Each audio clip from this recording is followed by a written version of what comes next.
Kotchis in the house.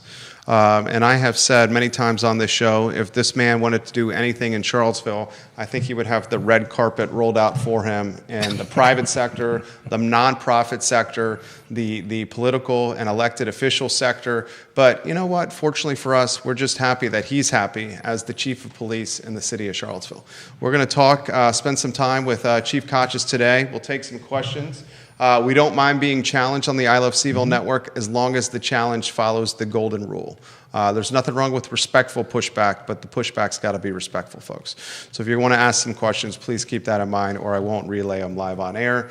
And join us. Grab your iced coffee, grab your water, grab your lunch, and spend about 45 minutes with one of the guys that's made. How long has it been, Chief Kotchis? Man, going on 2.5 years. 2.5 years. Time flies when you're having fun, Jerry. 2.5 years. I remember when you were talking, throwing shade. You were throwing shade at me before I even got here. It's because That's all right. You got to do what you got to do. I had to have my back for my boy Tito. I love Tito. I talked to him the other day. He's doing good. What is last time I heard from Tito was he was going to do an RV tour. Yeah. Is that what he did? Yeah, he's guy's living the life. He is living the life. Good for him. Absolutely. Like and share the show, viewers and listeners, live on all social media. Bill McChesney, the mayor of McIntyre, is watching the program right now.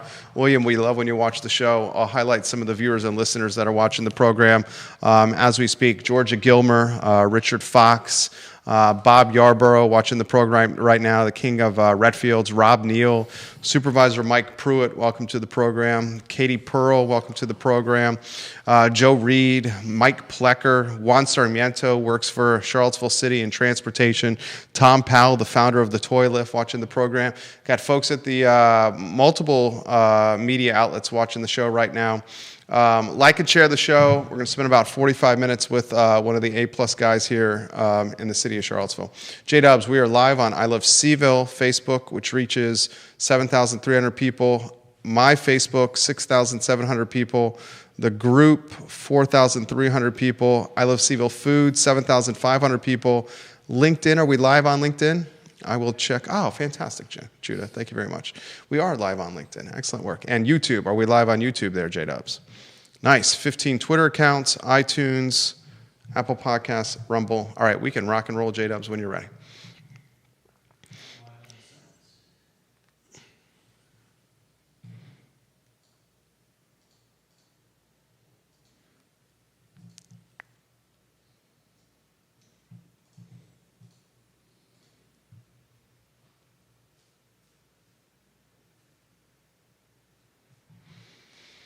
Guys, welcome to the I Love CVille show. My name is Jerry Miller. Thank you kindly for joining us in downtown Charlottesville. It's a pleasure to connect with you guys through the I Love CVille network. It's been a good week so far, a short week thanks to Memorial Day.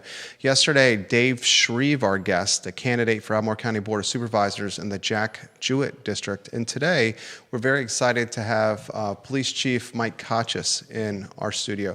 We have dubbed him the George Clooney of policing. My wife, who watches the show, I love her dearly, says she enjoys when Mike Kotchis comes on. And I said, sweetheart, should I be jealous about that? Are you watching me or are you watching Chief Kotchis here?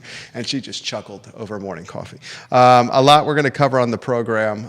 We have covered of late the, do we call it a debacle? Do we call it a... I don't know what we call it, on Elliott Avenue, where a local activist has chosen to paint a crosswalk in a 35-mile-an-hour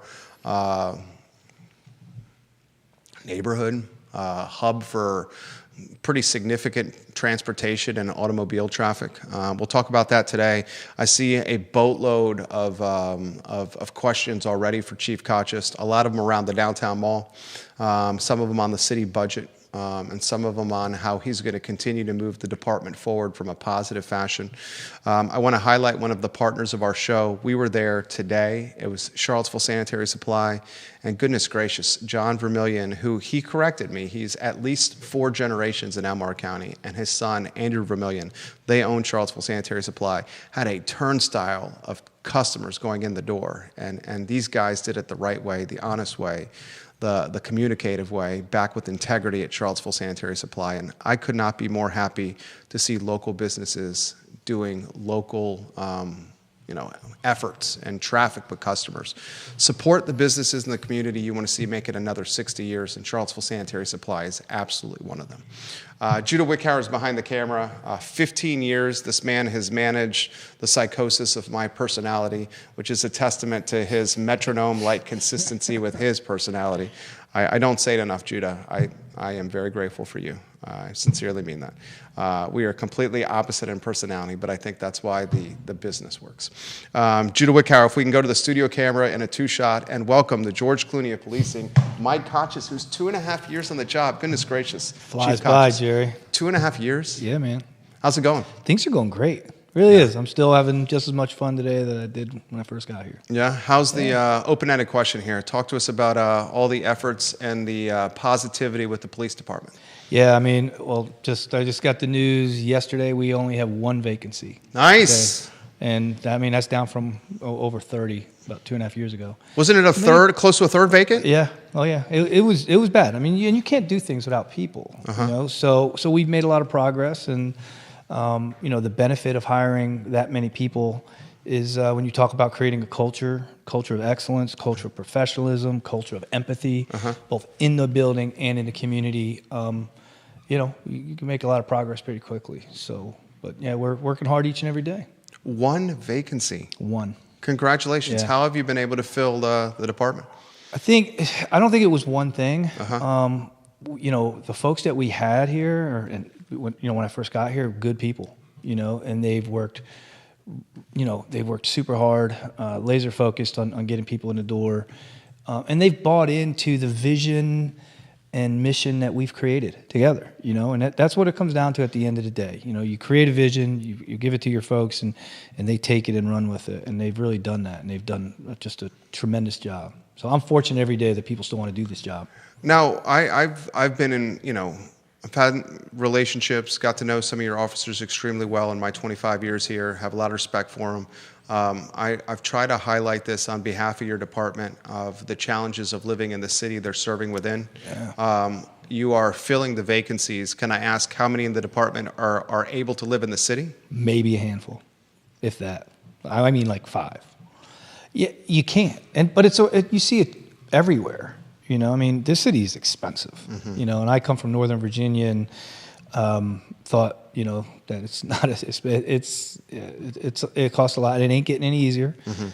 So I think the benefit here. I was talking to Alexandria's chief not too long ago, but in my contacts up there, one of the problems they have up there is geography. 25 years ago, you could be a cop in Alexandria and afford a home in like Western Prince William County or Stafford County. That's not the case anymore. And so I don't know where you live. Here, at least, you could go out and still buy a home in some of the surrounding areas, and still work in the city. But I think those days are number 2. So a lot we've covered on the show. Why don't we start open-ended? We've seen the interaction or the crossroads of local media, local activism, your service as the police chief, and how a turn of events was reported by legacy media, specifically the Daily Progress. Yeah. I will get out of your way.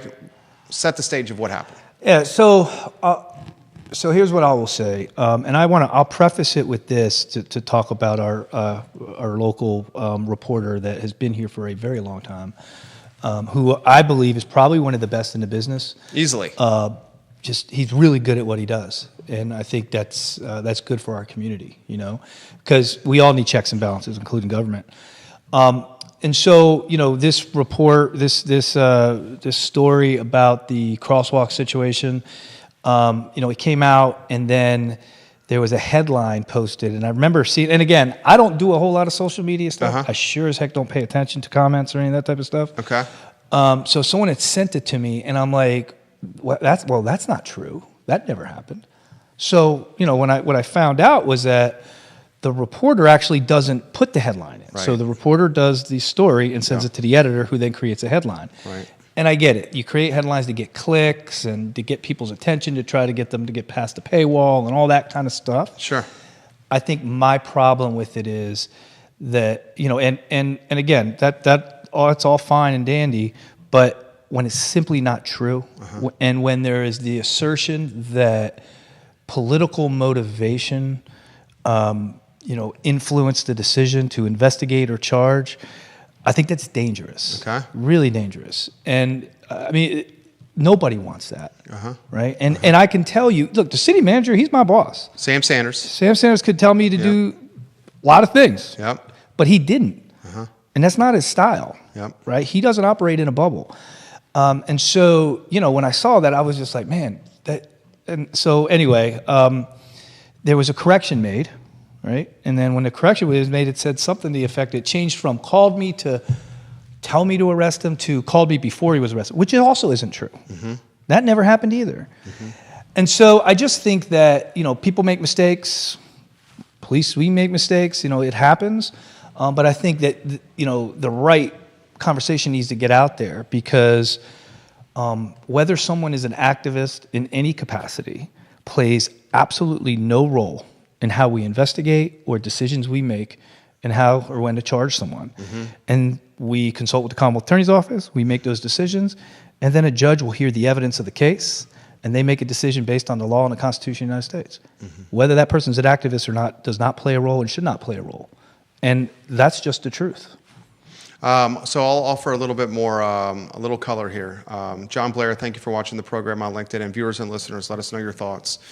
Kevin Cox, a local pedestrian, bicycle, and transportation activist in the city of Charlottesville. He's actually reached out to us about some of the stuff we've talked about. And he, on Elliott Avenue, chose on his own prerogative to go to Amazon online and purchase what he has called water-soluble chalk, and I'm sure we'll talk about that. Absolutely. And he, on his prerogative, chose to paint a crosswalk on Elliott Avenue. And he said he did this to honor a Liberian woman who was struck by a teenager and since perished from that accident. Point of clarity, the Liberian woman who unfortunately and tragically passed away, it wasn't the exact location where he painted that crosswalk. It was further down Elliott Avenue. Kevin Cox says that he let Sam Sanders know via email that he was doing this and that the chalk that he purchased from Amazon was erasable through some kind of water cleaning method. And then he said, I'm going to go do this. The Daily Progress reported this. Hall Spencer, the author, I think you might be watching, is a fantastic reporter, is a friend, is a neighbor. The initial headline that came out late last week was Charlottesville city manager personally called police chief to arrest pedestrian advocate. That headline then changed later that day to Charlottesville city manager personally called police chief before arrest of pedestrian advocate. So Chief Kotchis, neither of those are true. Is active or is accurate. They're both false. Neither of those happened. Okay. So the correction from the Daily Progress, and mistakes do happen, but a huge, egregious aspect of journalism is when you make a mistake on the correction. So that headline, how did the chain of communication transpire? I have a relationship with Halls because he's a great reporter, and when he'll typically call and something pops up and say, hey, you want to comment on this or something like that. Sometimes I won't. Sure. Sometimes I will. It just depends, right? I believe we both respect each other in those jobs. I brought it to his attention, and I'll be honest with you, and I won't get into personal conversations with Halls just because I respect him. It was pretty clear to him as soon as I brought it to his attention that there was a mistake. Yeah. And a big one. Yeah, and Hall Spencer, don't like to speak for people, but I'm confident I can speak for him in this regard. He wants to do journalism the right way, and he would say that if he was on the show. So how does the communication go from Sam Sanders' email inbox? Because Kevin Cox said he emailed the city manager. What's the chain of communication? Yeah, so first of all, that's kind of accurate what you had there, but there's a little. So first of all, the email that was sent to the city manager from Mr. Cox did not say how to clean it or anything like that. Okay. There was no mention of that. Okay. And so at that point, the manager to their leadership team was like, "Hey, this was just sent to me that this exists on the street. What exposure do we have as a city if we leave it there?" Right. So think about this: if traffic engineers who get paid to do this job that are professionals, right? made an opinion on whether there should be a crosswalk there or not. I'm not a traffic engineer, so whether it should be or shouldn't, that's not my expertise. But that decision was made based on a lot of things, right? And it was communicated. It's been communicated. This isn't nothing new. And so the idea that the city keeps that there, and someone were to cross and get hit, and we know about it, there could be some exposure there, right? And so when that was brought to our attention, I said, okay, well, at least we'll send an officer out there to go look at it. So we did that, and then we had Public Works come in and say, hey, come out, can you all just get this stuff up, clean this up? And they couldn't. It couldn't come up. And so it had to be painted over in the tune of a few $100s. Just a little over 500. Well, we got more. Okay. So then it's been showing through the black paint. Okay, so they had to go back out there again. Okay. All right, so now we're looking a little over $1,000 of taxpayer dollars that have had to do this. Now, the other thing too is what I think wasn't said about the woman who had passed away from being hit. You're right, that didn't happen there. It actually happened a block up in a crosswalk, right? So she was killed in a crosswalk, a block up. So I just think that's, and again, I don't want to get into details about Mr. Cox's case or anything like that. That would be inappropriate. And I'll be clear, he's innocent until proven guilty in a court, right? And we have to recognize that. But yeah, I just think there's a lot of misinformation out there, and we just got to get the right information out. I respect that, and I think that's what we're trying to do here. Yeah. How about and Logan Wells Claylo watching the program? You got 4 media outlets on the show locally that are watching the show right now. I think that's all 4 of them. What do we say, Chief Conscious, to utilizing the law to arrest an elderly man? I think that's safe to say he's over 80, regardless of age, but utilizing the law to arrest someone for painting a crosswalk when we've seen in other cases perhaps the law or a Commonwealth's Attorney's Office not pursue full force for other actions that may, from a perception standpoint, seem way more dangerous or egregious. So I don't know any specific case that you're talking about So I don't think it'd be fair to say. I could tell you, just from my experience, when it comes, especially involving cases involving firearms, our Commonwealth Attorney's Office is extremely aggressive, and they get significant sentences. So that's something that Mr. Platania has really prioritized, and his office. Like I said before, the fact that somebody is a activist, their age, lots of things. Obviously, this decision wasn't just made to place the charge, right? There was an investigation that occurred. It was assigned to a detective because a video had to be occurred. Lots of statements were made. All these things had to be put together in coordination with the Commonwealth Attorney's Office, and the appropriate charge was decided. Mr. Cox was asked to turn himself in, which he did. He was called. He turned himself in. He was booked, and then our detective drove him home. And so, we handled it, I think, appropriately. And I think that's how we should handle a case such as this. I'll throw this to you. Are they similar, or can they be seen in the same category? We have, residents in the Belmont neighborhood that have painted beautiful sundials on cross sections, on city roads, in areas that are high traffic, pedestrian, automobile, bicycle. The sundials are an attraction for Belmont. Why no pursuit legally for those sundial being painted in Belmont? And then alternatively, which I find actually deplorable, which we covered during the Black Lives Matter movement, we had activists that were legitimately spray painting the Charlottesville Police Department. Now, this was before your time. Yeah. And I know you may not want to comment on that. Another thing that I find frankly deplorable that we've actually tried to scrub ourselves is outside our studio on the U.S. Post Office box, there's nasty commentary to police officers that I see literally every day. And in fact, when I went out and scrubbed it one day, I was actually told, you can't touch this. This is federal property. You can't even clean it. So then I left it alone, but I see it every day. First, the sundials in Belmont.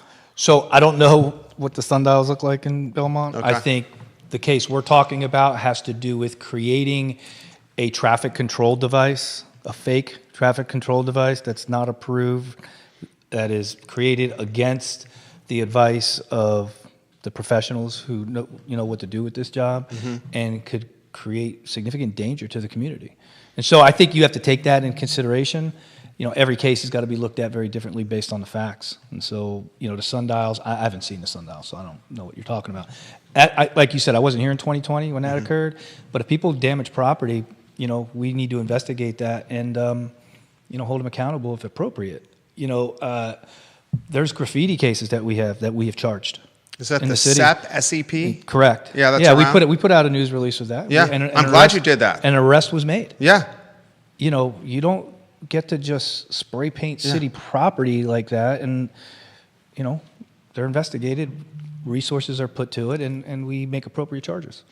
Jessica LaRocco watching on YouTube, and she says Kevin made the arrest sound way different. She appreciates the interview we're doing now. You have literally every media outlet watching you now. James Watson, Jason Noble, viewers and listeners, if you have questions, put them in the feed. I'll relay them live on air. This is one that's come in the feed. What is the communication like with the city manager and Chief Kachis? Does the city manager communicate anything policing-wise to the police chief? In general? Yeah. Yeah, I talk to the city manager all the time. He's my boss. I report directly to him. He is probably, and I've been a chief in 2 different jurisdictions and worked for several city managers, probably the most thoughtful city manager I've ever worked for. And he's collaborative.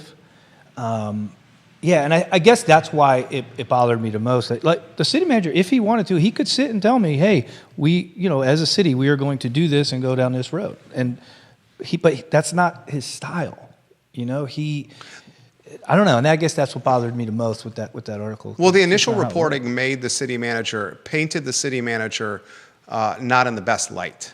And that's unfair. And it was unfair. And it wasn't true. Right. And why it was unfair? Because it wasn't true. That's correct. If it was true and it was painted in that light with the headline, then that's reporting that should be out there. But you are saying to the community that the headline was absolutely wrong, and then the correction on the headline was absolutely wrong, which I think is important for the community to know, because with policing, one of the most important aspects of policing is the word trust. That's correct. That's why we're having this communication, trust was a bit jeopardized there.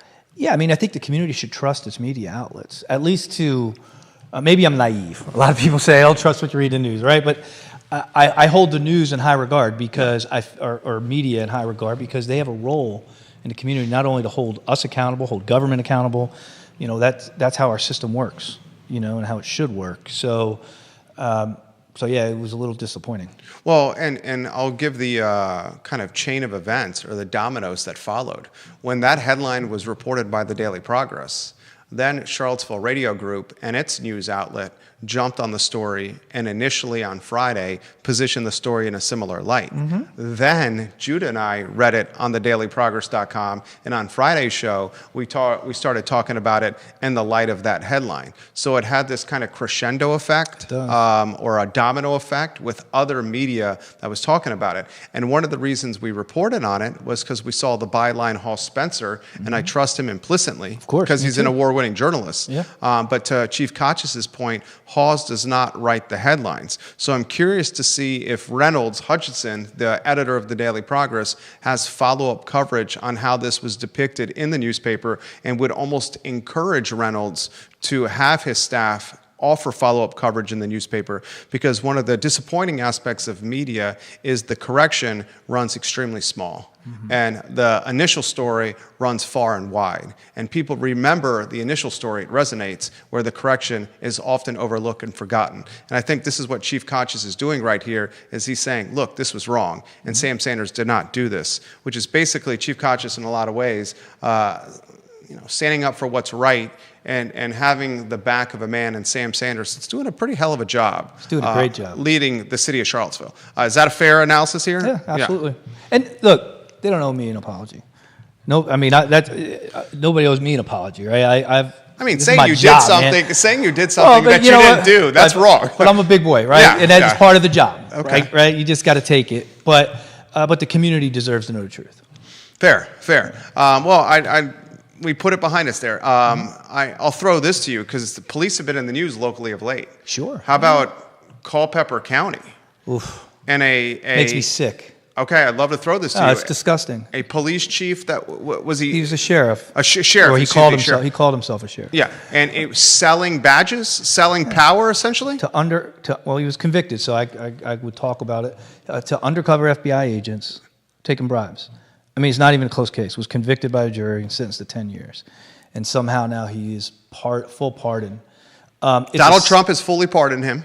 I don't want to talk about the politics of it, Okay. right? Because, you know, I work really hard to kind of stay away from the politics of things.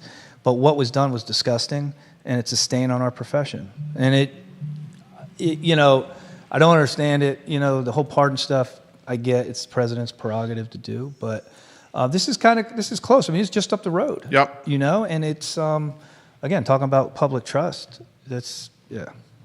Makes me sick to the stomach. Well, it's frustrating because I had a chance to get to know you, and had a chance to get to know your team members and your colleagues, and you guys are good guys. But it's the old saying that it's one bad apple spoils the entire barrel.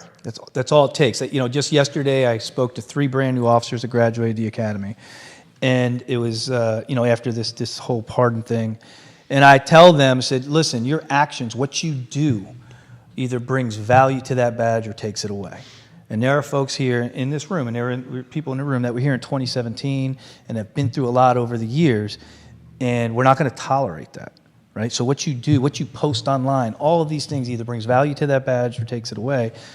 And yet we have this person who stained that badge, has no business ever wearing it, pardoned, and now I'm assuming he could probably run for election again. I would think he could. Bill McChesney says the sundials did not impact pedestrian, bicycle, and transportation safety like the crosswalk did. My phone's blowing up here with viewers and listeners. Jason Noble respects the interview. He says it's hard to trust any media outlet these days. It's everyone's responsibility to be at least a little skeptical and always seek clarity. Tina Wyatt Breeden watching the program.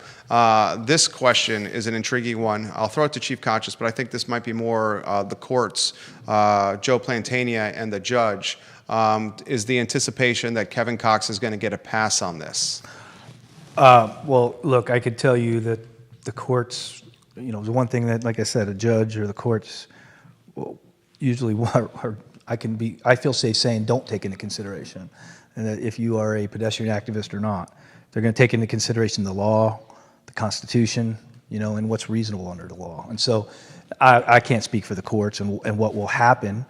There's still a lot that needs to happen when it comes to that trial or to that case. So, I think what would end up happening, and this is just one man's speculation here, where Mr. Cox is going to be asked to pay the cost that the city incurred for all this headache, the hard costs and some court costs, and won't end up doing actual time.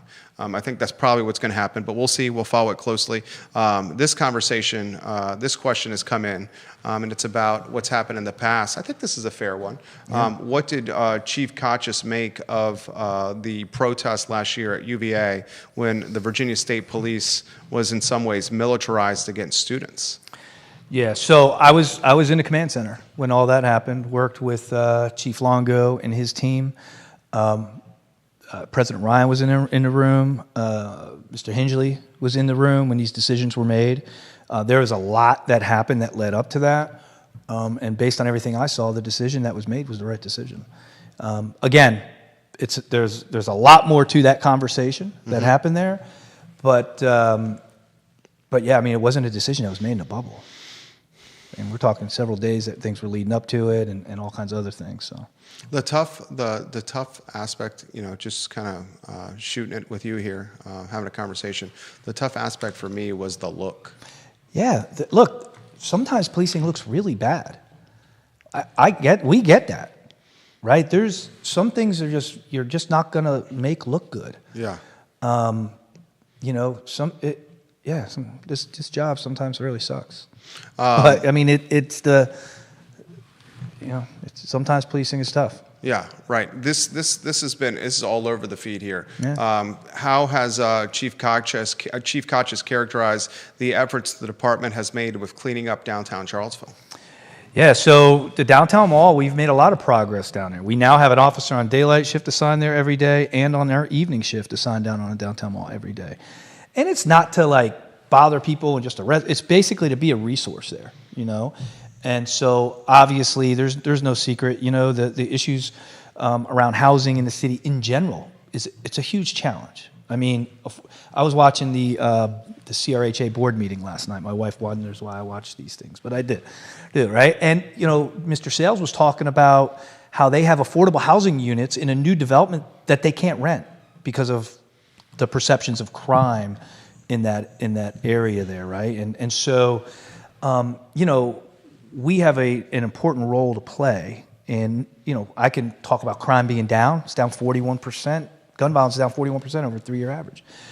But, you know, it doesn't matter to those folks who live in a community that are hearing gunshots, you know, who a bullet maybe went through their car window with their kid in it or something. You know, like, we could talk that happened in about Brookdale that just over the weekend. That happened over the weekend. It yeah, sure did. In Albemarle County on Country Green off 5th Street Extended, across from the Albemarle County Police Department. Yep, and we're working with them right now, and we've made a lot of progress on that case with Albemarle by using our flock camera system, actually. And so the conversation around crime, I think, you know, and housing, it's all interconnected, you know, and you got to understand that.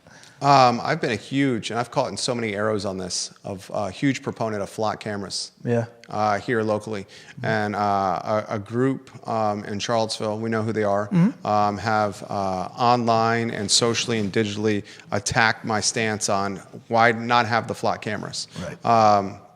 Can we have the conversation about flock? The positives. I told you nothing's off the table. We can talk about how about flock? The positives that come with it and the feedback. How about maybe some of the negative feedback you've heard on it? Well, so you hear it, and listen, that's okay.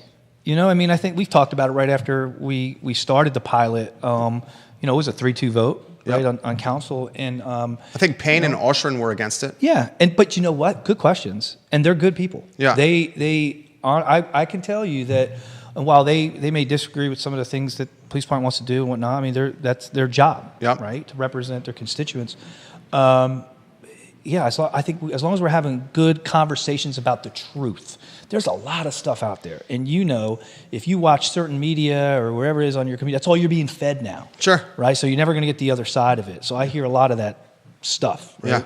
The reality of it is we are using it to solve crimes. We are using it mostly to solve crimes in our neighborhoods that are disproportionately affected by violent crimes. Okay. All right? I'm speaking tonight at the 10th and Page neighborhood on Flock. Your neighborhood? Yes, my neighborhood. Yeah. And, you know, there are folks far, you know, Ms. Johnson from far was at least then, and I'm assuming still is, a supporter of the Flock program.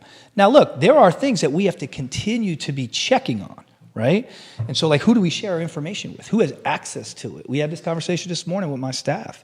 And I'll be briefing, so I don't want to get ahead of it. I'm going to be briefing City Council on some of the stuff out there that I'm following up on, so I can at least respond to them and say, hey, this is what I know. This is the truth. This is what might not be the truth. I'll we'll get that information. Because the concern is that there could be a data breach, and that data can get out there somehow. I'm not sure the concern is as much as a data breach as it is that folks like the federal government or ICE may get access to our system, right? I understand that fear. Okay. And, I mean, you know, when you have folks showing up at the courthouse with masks and no badges, right, dragging people, like that happened here. So that's people. That was terrifying. Up. It absolutely was, and it was unprofessional. And I've let that known to folks who I know within the federal government that what are you doing? That's unsafe. You just don't do that. That's not how you operate. So anyway, I think those are legitimate concerns, and I'll answer them. Why don't we ask? I'll ask you that question. Yeah. You've kind of given some perspective on that. 3 guys in a backpack, 1 wearing a mask, with no badges, no markings, unmarked vehicle, take 2 people out of a courthouse. They're lucky they didn't get their butts kicked. I mean, you walk up on a mat with a mask on, no badge, you grab me, I'm going to fight you until I know who you are, right? Like. So it's not how you operate. It's not how you do it. And so I think they would concede they probably made mistakes there too, what they were doing. The conversation around immigration enforcement and all that kind of stuff. Look, I don't have the resources to do immigration enforcement, even if we were, but we don't. Right. We don't enforce immigration law. We don't enforce, administrative law, which is what immigration law is. We don't ask immigration status. we got enough work to do on our own to be dealing with that. Comments, put them in the feed. I see a lot of them coming here. The public cameras on the downtown mall, are they for police use, or are only cameras associated with businesses on the mall? I'm not aware of any public cameras, like Okay. police cameras on the downtown mall, other than around the police department for like security Yep. and stuff. I know the businesses, a lot of them have cameras on the downtown mall. And if we have a case and we need camera footage, we believe it may have captured something, they work with us and get us that footage. But they're not our cameras. Right. Okay. So I can offer some perspective on this. I do know an organization that I speak with often. Big fan of her, the executive director, Greer Achenbach, and Friends of CVille, which is the nonprofit lobbying group for downtown Charlottesville. They had put up cameras on the downtown mall on their dime, on fundraised dime. And those cameras are strategically positioned around the mall. So say the Tom Tom event where there was an unfortunate shooting that yielded no harm, but still a shooting that scared a lot of people. Yeah. Is that where the police department may check those cameras? Absolutely. Okay. And we do. Okay. Absolutely. And you guys were on there so quickly. Was that just because of We had a lot of resources working Tom Tom Festival. I mean, anytime you have a lot of people in one place, for a period of time, there's a lot of resources that go into that. If you noticed, we used those meridian barriers this time as well that they're supposed to use in New Orleans. So we went and looked at New Orleans and say, hey, what happened there before the Tom Tom Festival? We'll make sure that we understand the lessons learned. Because my fear is a car or something like that. And so we took every precaution.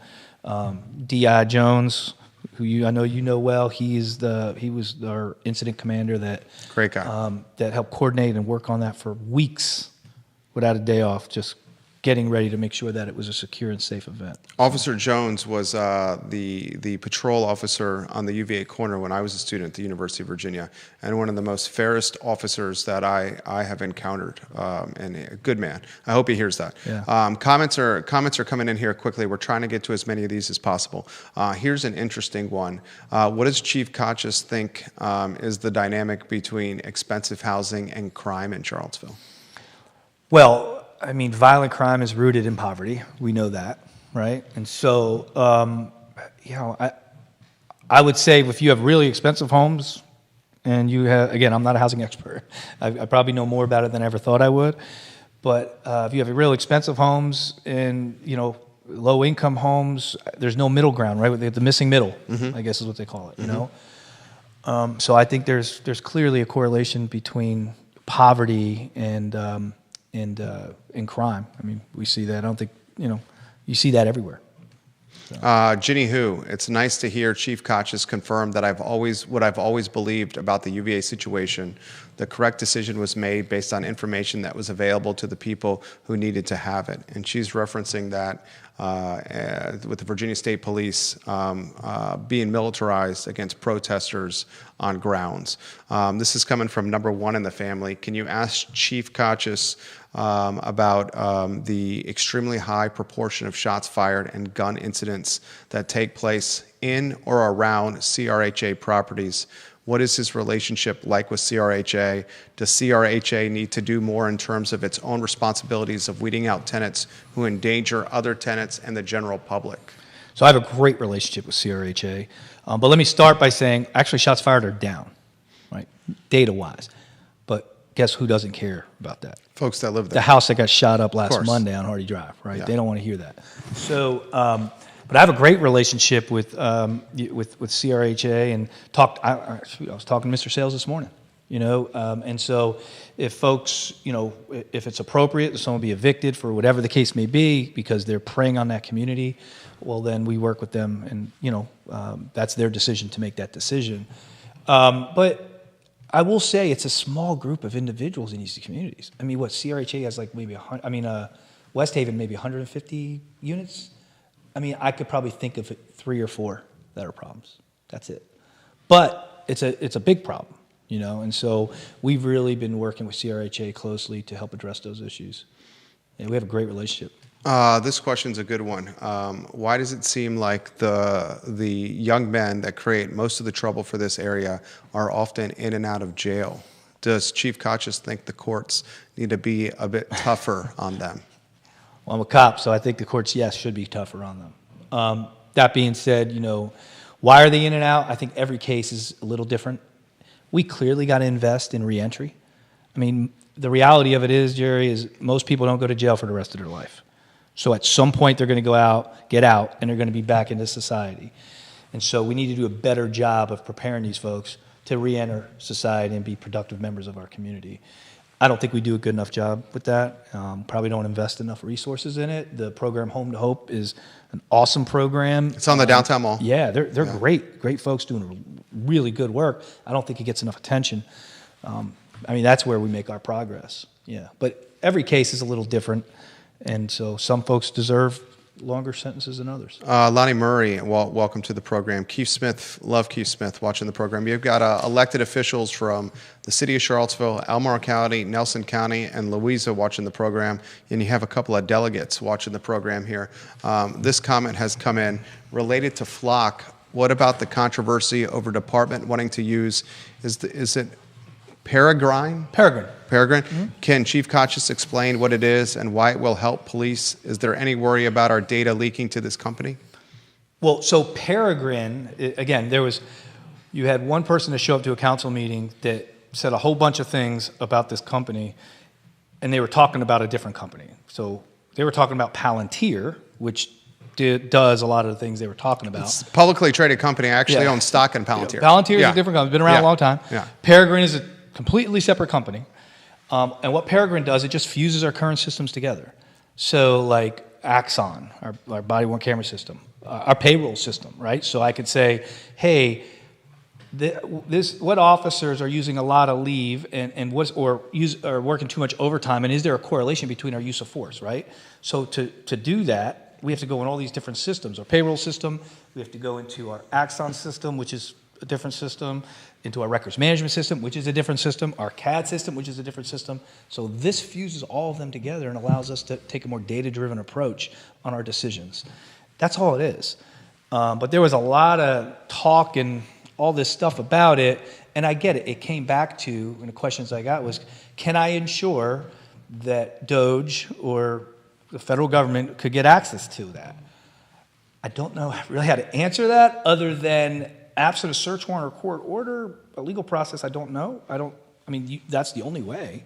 The same as any other system we have. So again, I think there's, and I understand it because I think some of it's probably warranted, is the fear over federal government's reach. Goodness gracious, comments are coming in fast. Yeah. Jason says, yes, absolutely harder consequences for bad behavior, please. This comment comes in, the Bridge Ministry is a reentry program that has been around here for years that does a good job. Here's a great, very intriguing question. How much of the crime that is originating in Charlottesville or the crime that is originating in Albemarle County is spillover crime from one jurisdiction to the other, beefs or fighting for territory? Beefs. Yeah, so it is spillover? It's just... Jerry, if I told you what some of these beefs are about, you wouldn't believe it. And they're rolling up and just shooting up their entire neighborhoods over some stupid comment made on social media. Really? It's crazy. And so, but it is. I mean, these are groups of kids that are, that equally as dangerous, whether it's over territory or not. It's typically not over territory. It's typically over these beefs that they're having. But yeah, we're seeing spillover between the county and Charlottesville, and our detectives. I got to tell you, we just had a regional ComStat meeting yesterday, and our detectives are communicating every day, working these cases together. Just like I said, the shooting over the weekend, we were able to make some progress on that case based on stuff from our flock cameras connecting it where that young child in the back seat of a car was shot at. And so the conversation around, and I'll say this, the conversation around flock and getting rid of tools used to solve crime, right? I think it's okay to ask questions and have concerns about federal overreach and whatnot, but let's do it based on factual information. Yep. And let's do it understanding that real lives and real people are impacted by crime, and if we have a tool to solve it, then we should be able to use it. I don't understand the pushback on Flock or the pushback. I'm sympathetic to some of the privacy things because there are some jurisdictions that have, like Norfolk has like 180 of them, and they have real-time crime centers, and so it's like constant this and that, So I get it, and I appreciate the thoughtful questions that I receive. I really do, especially from our governing body. I mean, they're thoughtful, and they're respectful, and they just want answers. But as like one of our viewers and listeners have said, if you're not doing anything wrong, what do you have to worry about? Yeah, I mean, look, I understand that. It's creepy when you talk about something and then you pick your phone up and it's like There's an ad giving you there. an ad for it. It's Yeah. like Is the everybody's big brother listening to me? It is. It's kind of creepy, Yeah. right? And so I get it. I do. I'm sympathetic to that. But. How about this question? Does he have a back in the napkin estimate, or maybe with conversation with Colonel Reeves, a back in the napkin estimate of the actual troublemakers that are in this community? Yes. What are we talking about? We A have couple list. hundred? No. Less? We're talking maybe 20, 30 No people. way. Oh, yeah. 20 or 30, that's it?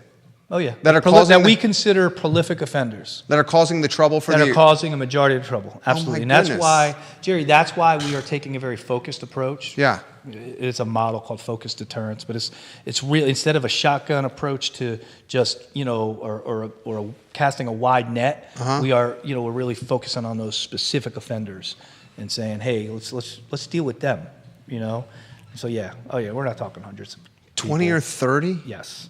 That we would consider, repeat violent offenders. Why? No, this is just a layman's perspective. Just a guy just talking with you here. Why, with those 20 to 30, aren't we like... Well, because... why are they behind bars? Well, because there's the law, Yeah, right? We got to put the appropriate cases with the appropriate people, within the confines of the Constitution, right? And so, like, we may know someone is involved in this based on this and this and this, but that doesn't mean we have met the standard to actually place a charge, which is, by the way, a much lower standard to actually convict somebody in a court of law, right? So there's a lot of work that our folks just do a tremendous job, and these detectives, I mean, they work their butts off day in and day in, and it's just, they're not that easy to make these cases. It reminds me of, what's his name? Naeem Hill. Yeah. And we talked about on the show, like, how is this guy out of jail? I had the same question. When he was just in jail and he beat the hell out of somebody almost to death while in jail. Yes. And then gets released from jail. It's ridiculous. Like, what does that make you feel? Just out of curiosity as a police chief. You would think after 27 years of doing this, it's just like, eh.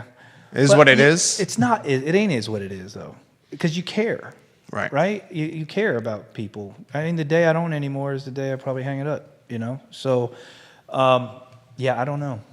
I don't know why. He shouldn't have been out, in my opinion.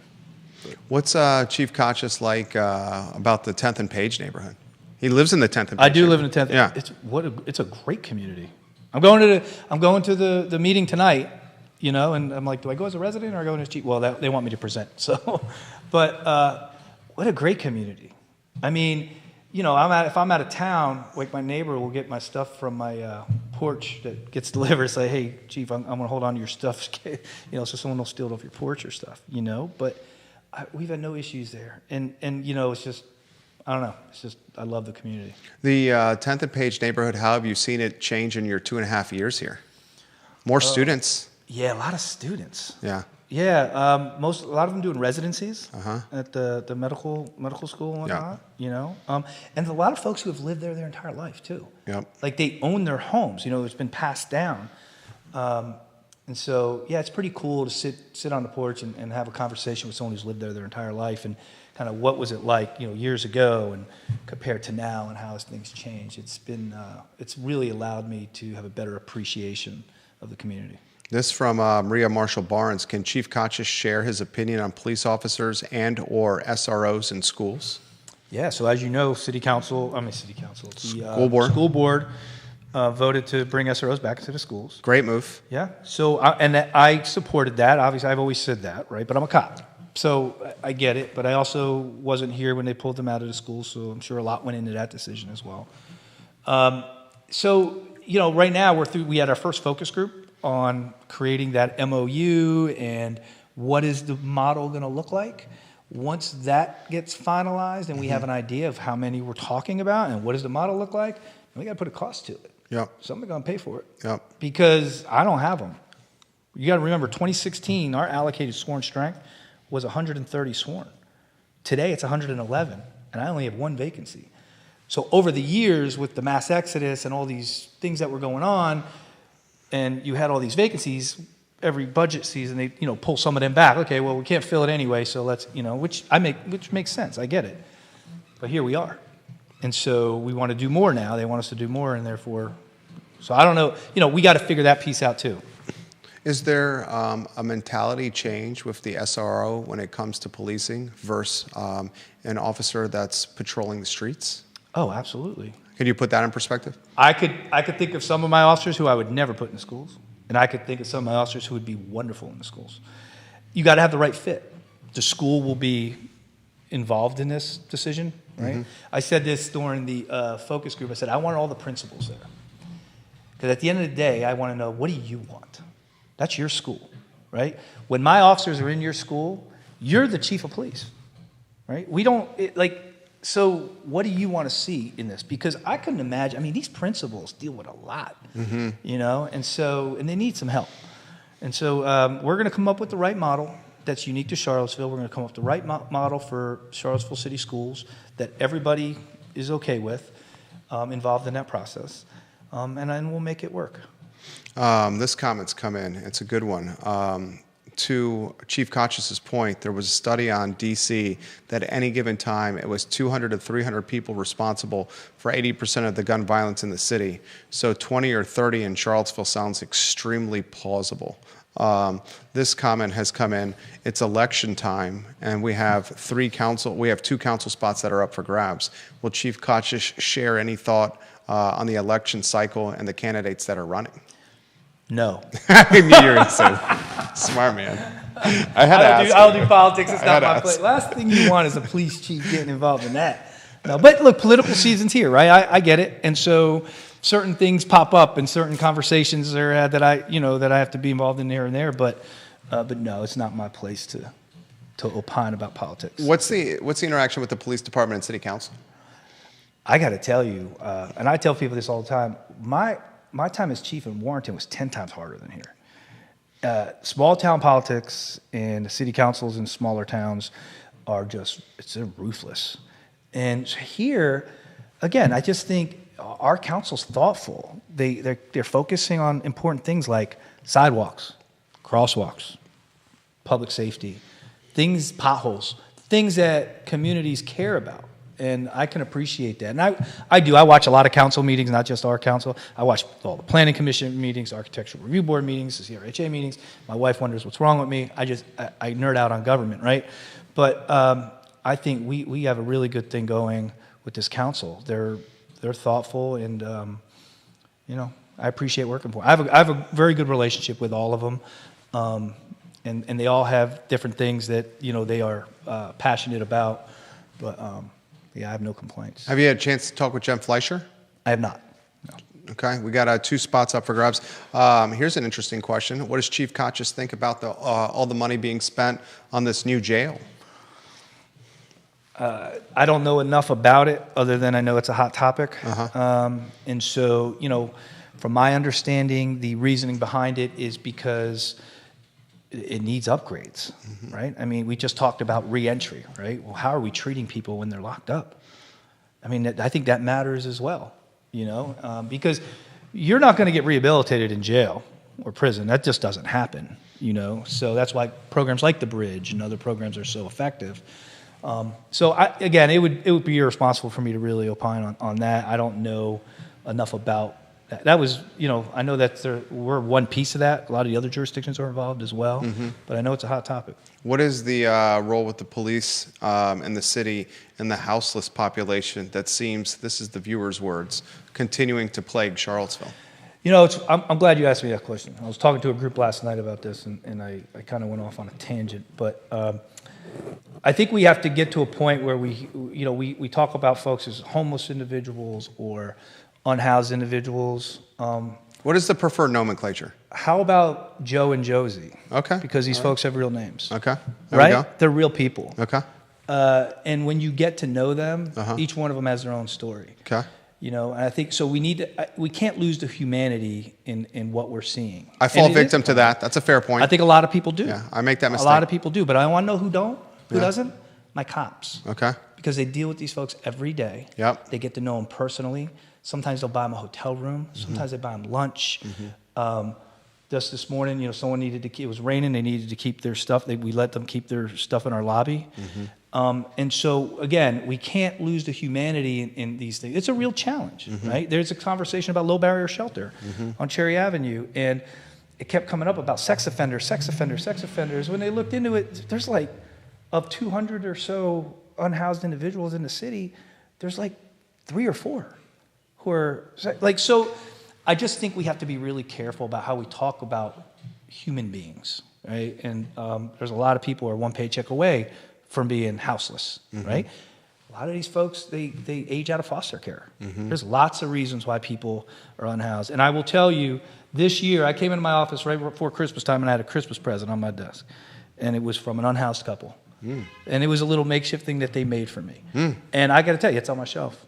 Because, like, again, it reminds me that, you know, these are real people that we're dealing with. It's a challenge. And I can tell you, the city manager, it's not a meeting we don't have that we're not talking about this topic. Why? What can you guys do if they're on the downtown mall? Jerry, if I could figure that out, I probably won't be here because I'd be a very rich man. I had a conversation with a business owner that I respect that's been, and I tell this story often. I won't utilize her name. I know you know who she is, and when I tell the story, you'll be able to figure out who it is immediately. She has a business on the downtown mall that's been here for multiple generations. High-end business. She has 2 houseless individuals that are sleeping under her, what's the storefront called? The awning? The vestibule? Is that the word? Vestibule? Yeah, her awning. And she had to make a deal with them. You can sleep here after hours, overnight, as long as there's no pee, no puke, no pooping here. Literally, she says that to them. I don't care, but once my store is open, you got to leave. Okay. And she's like, this is all I can do here. And she's like, I don't have any other solution. I think your hands may be tied as well, because this is actual, like, correct me with the right terminology, someone's right to do this, right? It's a public park by definition, the downtown mall? I don't think it's considered a public park. Okay. It's a public right-of-way. A public right-of-way? Okay. But, yeah, I think there are things that you could do. Obviously, if they're within your easement, I think you could probably trespass that person from there, right? If they're committing a crime, like urinating in public, stuff like that, we look into that. And if charges are appropriate, we would charge. But, yeah, that's the other piece to this. These business owners have put everything they've ever had into these businesses, and they're just trying to make a living. And this can affect their business. I concede that.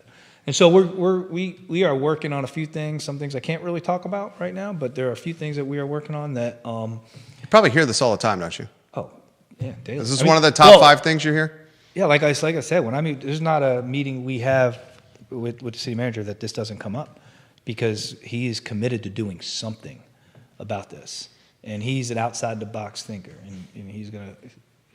We'll get somewhere in it. Am I naive enough to think we're going to solve homelessness? No, I'm not.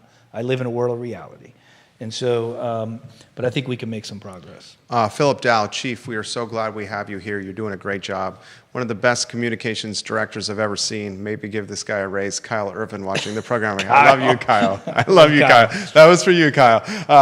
He's a great guitar player. He's a great dude. He's a Renaissance man. Loves the outdoors. Yes, he does. Loves a good cigar. And he answers his phone no matter what, no matter where he is. I'll call him. It'll be like a Sunday. He's like, he's in the middle of a mountain somewhere. And in the woods. Yeah. Hell of a job. He's got his laptop in his bag. Dealing with the media. Kyle, I sincerely mean that. Yeah. All right, so we'll wind down the interview with this. What do you make of the low barrier shelter on Cherry? You think that's a good spot for it? I mean, where's a good spot? Yeah, it's a tough part. These are tough things, Jerry, right? And it's so... I think it's a great spot for it. Yeah, I mean... It's on the transportation line. It's in the heart of the city. You can get to UVA, you get anywhere. Yeah, I think some people would agree, some people would disagree. Obviously, the neighborhood disagrees, right? And you're going to see that anywhere you go. So where do you put it? Right. And so that's why sometimes tough decisions have to be made. And it's not my place to say where a low barrier shelter should be. The city manager and the city council will make that decision, and I'll make sure it's safe. Final question for you. This is a great one here. Chief Conscious, may I ask your age? I think you are older than you actually look. And then she also adds this question here. How long does Chief Conscious have here in Charlottesville with us? We're lucky to have him. I'll answer the last one first. Well, we talked about this. I ain't going nowhere. I'm here, man. I've already retired once. When I'm done here, I'm done. And so I'm fortunate each and every day to be able to lead this organization and work with just awesome. Think about this, Jerry. We are hiring 21-year-old kids, sending them to an academy for 6 months. Where's the academy? Out in Wires Cave. Really? Yep. Okay. And they come back, and we expect them to be perfect. And they're doing this job, what I didn't have to do when I was on the street, with a camera strapped to their chest. Right. Taking pictures frame by frame of everything they do. Right. And God help them if they make a mistake. Yep. Right. So with social media and everybody having cameras and phones. Oh, I don't know if I could do the job now. I really don't know. You know. And so, man, I'm just really fortunate, and I love what I do each and every day. As for my age, I'm 50. Okay. So 50 years old. There we go. Chief Conscious, you killed this. It was an amazing interview. Yeah, You're not old. I'm Come old, on. man. I'm hurt, man. My knees hurt. I can agree with being knees hurting and stuff like that. But this guy's got a zest for life, and I will concur with the viewers and listeners. Lucky to have him. And I've said this many times on the show that if this guy wanted to do anything in Charlottesville, the community would roll out the red carpet for him. If he wanted to be the mayor, if he wanted to be a nonprofit, the private sector, people would roll out the red carpet for him. And I will also make this comment: in the last 2.5 years, I don't think anyone has had a more significant impact on Charlottesville in the last 2.5 years. I mean, give me one. Where he started, what he was given when he started. We're not going to go down this road here, but the previous police chief was suing the city, ladies and gentlemen, and had the city in a department and a brand, a state of brand that was one of distrust. And look at what he's rebuilt. I mean, it's impressive. I'm grateful for your time. I'm seriously grateful. We went an hour. Thank you. All right. Thank you. Thanks, Jerry. Chief Mike Hotchis, guys, on the I Love CVille show. That's all she wrote. We'll be back in the saddle at 10:15 a.m. tomorrow with Today y Mañana, and of course the I Love CVille show at 12:30. For Chief Hotchis and the fabulous Judah Wickower, who wears the button-down shirt and the sweater in the middle of summer. What is that? He gets cold, Chief. All right. He gets cold. Don't have heat in this place? We have, Chief. We have. Right. I'm wearing a short. All right. For Judah and Mike Hotchis, I'm Jerry Miller. So long, everybody.